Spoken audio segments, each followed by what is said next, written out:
ជំរាបសួរបងប្អូនបាទថ្ងៃនេះគឺខ្ញុំចង់មកអាប់ដេតពីខេត្តព្រះវិហារបន្តិចដោយសារឥឡូវគឺជាដល់ថ្ងៃសង្ក្រាន្តហើយខ្ញុំក៏ជិះម៉ូតូពីចេញធ្វើការទៅក៏ឃើញគេរៀបចំសង្ក្រាន្តរៀបចំច្រើនកន្លែងមែនតើអ្នកហ៊ាននៅសាលាខេត្តដើម្បីឲ្យបងប្អូនយើងគាត់បានមកលេងជុំគ្នាមកលេងសង្ក្រាន្តសម្រាប់ថ្ងៃចូលឆ្នាំអញ្ចឹងណាហើយការតុបតែងរបស់ខេត្តយើងឆ្នាំនេះគឺថាមានច្រើនជាងឆ្នាំមុនហើយការលេងល្បែងកម្សាន្តក៏មានច្រើនដែរអ្នកហ៊ានហើយមើលតែការរៀបចំនៅមុខសាលាខេត្តទៅគឺមានលក្ខណៈពណ៌ចម្រុះ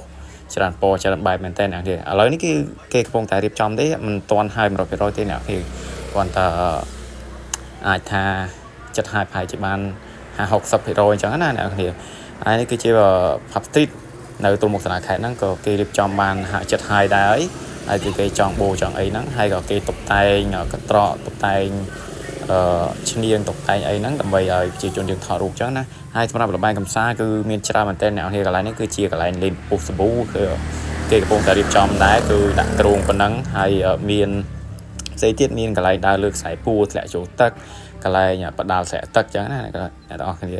ហើយគឺថាល្បែងកម្សាន្តគឺមានច្រើនហើយសម្រាប់ការលេងហ្នឹងគឺថ្ងៃទី1ថ្ងៃទី2ថ្ងៃទី3ហើយសម្រាប់ដងផ្លូវគឺថាគឺស្អាតមែនទែនអ្នកនាងគឺគេបំពាក់ឲ្យទង់ជាតិមានផ្កាមានអីថាស្អាតហើយចំណែកកន្លែងនេះតែគឺផ្កាកដាស់អ្នកខ្ញុំជីកកាត់មកឃើញស្អាតមែនទែនហើយមកជួរហ្នឹងផ្កាកដាស់សុទ្ធហ្មងហើយពណ៌ចម្រុះហើយនេះគឺផ្លូវភ្លោះនៅវងមូលអ្នកនេះពីវងមូលចាស់និងវងមូលថ្មីអញ្ចឹងណាថាឃើញស្អាតពេកគឺខ្ញុំចុះថតបដោយមានអីតែប៉ុន្តែអត់មានកម្រងទេអ្នកនេះដោយសារជីកឃើញទៅស្អាតពេកទៅក៏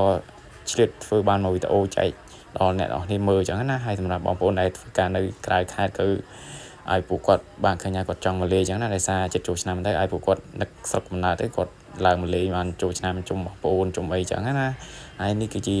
ទេសភាពតាមផ្លូវនៅក្នុងក្រុងព្រះវិហារអ្នកនាងហើយវីដេអូហ្នឹងគឺមានតែប៉ុណ្្នឹងទេគឺអត់មានអីច្រើនទេគ្រាន់តែចង់អាប់ដេត